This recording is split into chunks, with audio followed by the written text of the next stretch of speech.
এইসব কথা চট করে বলা যায় পল্টু? যেটুকু দেখেছিস সেটুকু তো আসলে শুরুর ছোট্ট ঝলক মাত্র। কাল মরা বটতলায় আড্ডায় বসে বলবো সব। কাল নয় খুড়ো, এখনই বলো। ছোট করে হলেও কিছুটা বলো, আমাদের বুকের মধ্যে তো আগুন জ্বলছে। গল্প করতে করতে সবাই বাড়ির পথে রওনা দিয়েছিল ঠিকই, কিন্তু ন্যাপা আর পল্টুর মনটা একেবারে অস্থির। নদীর মধ্যে যা ঘটেছে তার ব্যাখ্যা তারা কিছুতেই খুঁজে পাচ্ছে না।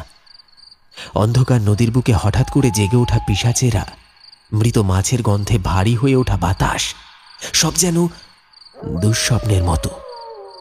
তিনজনেই হাঁটতে শুরু করেছে তখনই। আকাশে কালো মেঘের আনাগোনা।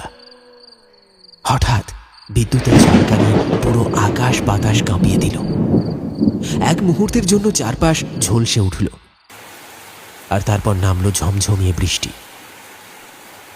সর্বনাশ! যেই ভয়টা পেয়েছিলাম সেটাই হলো।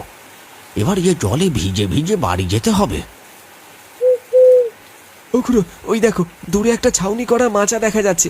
চলো এখন ওইখানে গিয়ে মাথাটা বাঁচাই। বৃষ্টি থামলে না হয় বাড়ির দিকে যাওয়া যাবে। হ্যাঁ খুড়ো, পল্টু ঠিক কথা বলেছে। আর এই তালে তুমি বরং পুরো ঘটনাটা খুলে বলতে পারবে। চলো চলো। তারা ছুটে গিয়ে আশ্রয় নিল সেই মাচার তলায়। মাচার উপর সবাই যে যার জায়গা করে বাগিয়ে বসলো গল্প শোনার জন্য। পুরো গল্প বলার আগে একটা বিড়ি ধরিয়ে নিয়ে তাতে বেশ কয়েকবার লম্বা লম্বা টান দিতে লাগলেন খুড়ো। তারপর এক মুখ ধোঁয়া ছেড়ে গলা চড়িয়ে বলতে শুরু করলেন,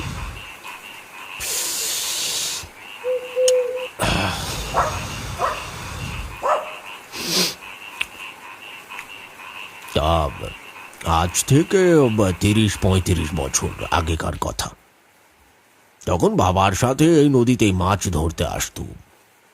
এইরকমই বর্ষার এক রাতে আমি আর বাবা মাছ ধরে বাড়ি ফিরছি।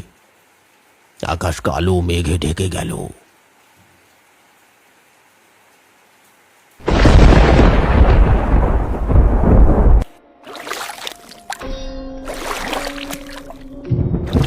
ও বাবা, ওই দেখো আকাশে যে কালো মেঘ ঢেকে গেছে, প্রচন্ড বিদ্যুৎ চমকাচ্ছে। এবার কি করব? তুই সরে আয়, জিনিসগুলো ভালো করে ধরে বস। আমি পাল বইছি, আর একটু গেলেই নদীর পাড়ে পৌঁছে যাব। তারপর বাবা পাল টানতে লাগলো। আমি নৌকার উপর বসে মাছের হাড়ি, জাল আর অন্যান্য জিনিসগুলো ধরে বসে আছি।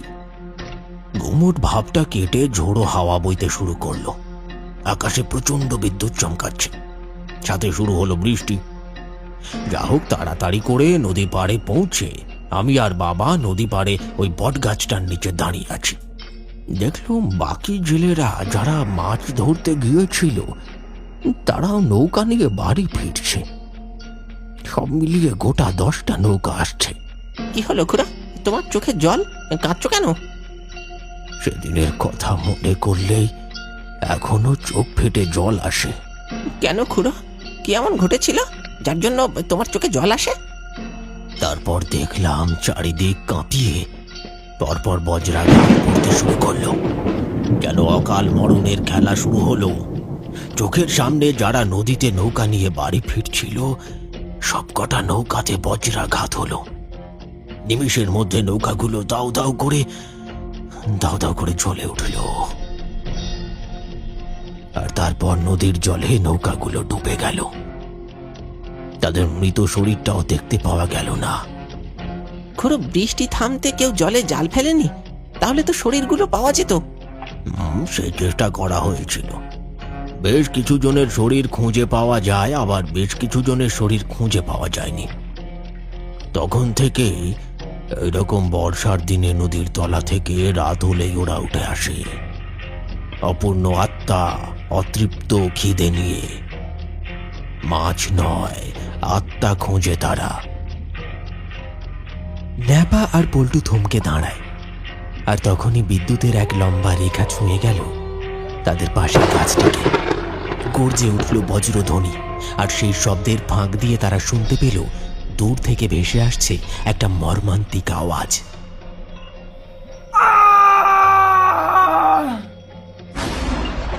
ও খুড়ো, এটা আবার কার আওয়াজ? আবার কেউ মরল নাকি বজ্রাঘাত পড়ে? হ্যাঁ, তাই তো মনে হচ্ছে, কিন্তু শব্দটা কোন দিক থেকে এলো বলতো? ওই দিক থেকে এলো, যাবে নাকি? আমার সঙ্গে আয়।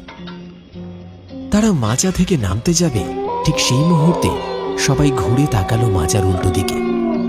ঝোড়ঝাড় পেরিয়ে দূরে একটা বড় গাছের গড়ির পাশে কেউ একজন দাঁড়িয়ে আছে।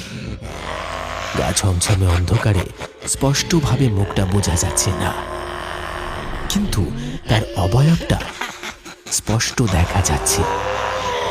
একটা লম্বাটে ছায়াময় চেহারা, দাঁড়িয়ে আছে একদম নিশ্চল, যেন এক পাথরের মূর্তি। দূরে কে একজন দাঁড়িয়ে আছে না? কিরে পল্টু, দেখতে পাচ্ছিস? হ্যাঁ গো খুড়ো, তাই তো, ওই তো কে একজন দাঁড়িয়ে আছে। দাঁড়া দাঁড়া তোরা, আমি দেখছি। এই এই কে ওইখানে দাঁড়িয়ে? চারিদিকে তখন থমথমে নীরবতা, শুধু ঝিঁঝি পোকার একটানা ডাক। কেউ কোনো শব্দ করছে না। তারা হা করে তাকিয়ে আছে সেই অচেনা ছায়া মূর্তির দিকে। কে হতে পারে? কেন দাঁড়িয়ে আছে ওখানে? তাদের বুকের ভেতরটায় ধক ধক করছে, যেন কোনো অজানা অশরীরী শক্তি ঠিক ওখানেই লুকিয়ে আছে। ন্যাপা বলে উঠল, ওখরো, দেখে তো মনে হচ্ছে ওই ওই পাড়ার ভোম্বল। ও এত রাতে এইখানে কি করছে? আমারও তাই মনে হচ্ছে, কিন্তু ও বেটা ওইখানে দাঁড়িয়ে কি করছে? এইখানেই থাম তোরা, ওইদিকে এক পাও যাবি না।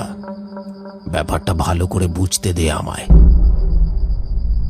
খুড়োর মনটা কেমন যেন কুঁকড়ে উঠল। মনে হলো অচেনা কোনো বিপদ যেন ঘাড়ের উপর নিঃশ্বাস ফেলছে। ঘন অন্ধকারে চোখে কিছু স্পষ্ট দেখা না গেলেও সেই মূর্তির চোখ দুটো জল জল করে জ্বলে উঠল, ঠিক যেন হিংস্র জন্তুর মতো। এত রাতের কেউ হতে পারে?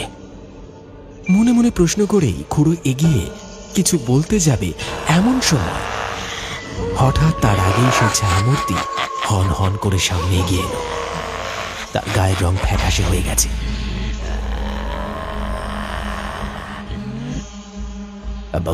কিরে বম্বল, তুই এখানে কি করছিস? আর তোর এই অবস্থা হলো কিভাবে? ওখরো, পরে সব বলবো, আগে তুমি তাড়াতাড়ি আমার সাথে চলো।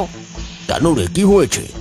বিপদ হয়েছে খুড়ো, তাড়াতাড়ি এসো আমার সাথে, তাড়াতাড়ি এসো। নিশুতি রাতের নিস্তব্ধতা ভেদ করে হন হন করে এগিয়ে চলেছে ভম্বল। কোনো কথা না বলে নিঃশব্দে পা ফেলে যাচ্ছে নদীর দিকটায়। পেছন পেছন ন্যাপা, পল্টু আর খুড়ো হাঁটছে, কিন্তু তাদের মুখে দেখা যাচ্ছে স্পষ্ট উদ্বেগ আর ভয়ের ছায়া। একটা অজানা আশঙ্কা যেন মনের মধ্যে ঘন কালো মেঘের মতো জমে উঠেছে। আকাশে তখনও কালো মেঘ, তবে আগের মতো আর গর্জন নেই। বৃষ্টির ফোঁটাগুলো নেমে আসছে টুপটাপ করে।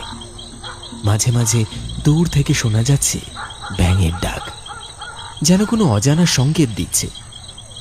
সবাই নিঃশব্দে নদীর পাড়ে এসে দাঁড়ালো, আর তারপর যা দেখল তাতে সবার চোখ কপালে। এ কি রে ভম্বল, এই সর্বনাশ কি করে হলো?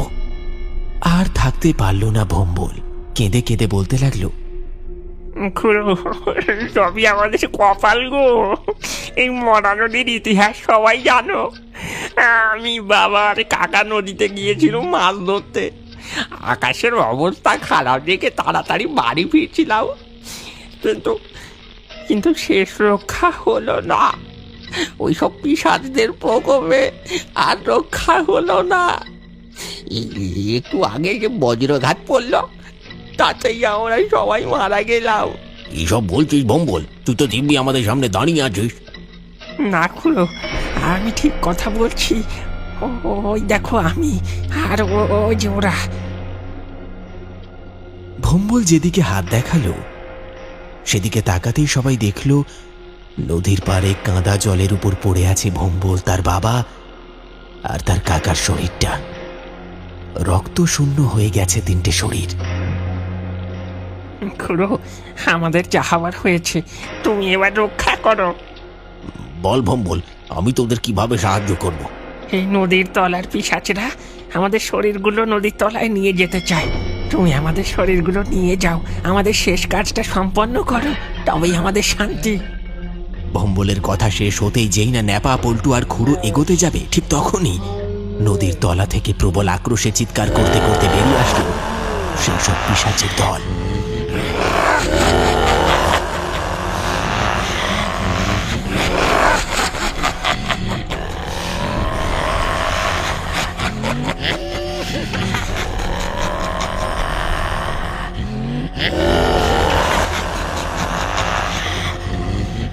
খুড়ো, ওরা আসছে, আমাদের রক্ষা করো, আমাদের মুক্তি দাও খুড়ো। ভয় নেই ভম্বল, তোকে আমি বাঁচাতে পারিনি, কিন্তু এই পিশাচদের হাত থেকে তোদের অবশ্যই রক্ষা করব। কথা শেষ করেই খুড়ো এগিয়ে গেল নদীর পাড়ে।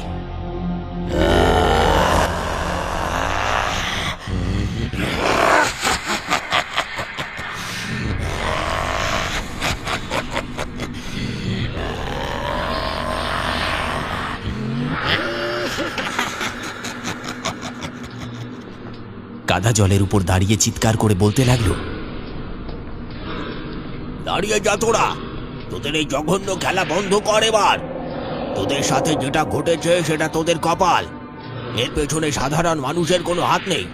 তোরা ফিরে যা তোরা।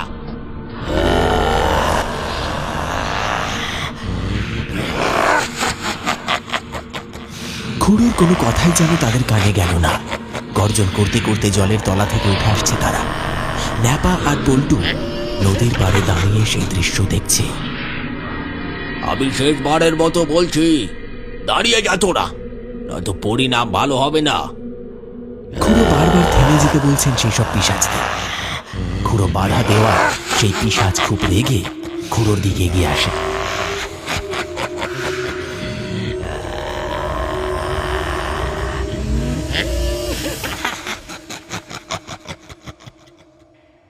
এই পল্টু, খুড়ো এবার কি করবে? পিশাচগুলো তো খুড়োর দিকে এগিয়ে আসছে।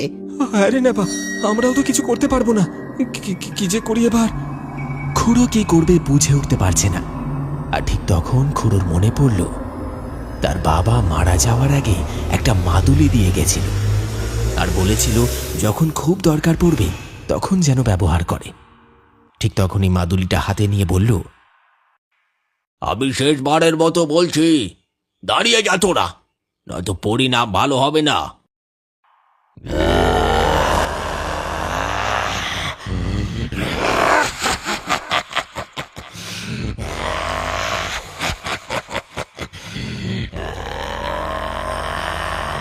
বারণ করা সত্ত্বেও খুড়ো যখন দেখল সেই পিশাচ থামছে না, তখন খুড়ো মাদুলিটা ভেঙে ফেলল আর বেরিয়ে এলো খানিকটা ধুলো। সেই ধুলো ছুঁড়ে দিল পিশাচদের লক্ষ্য করে, আর সাথে সাথেই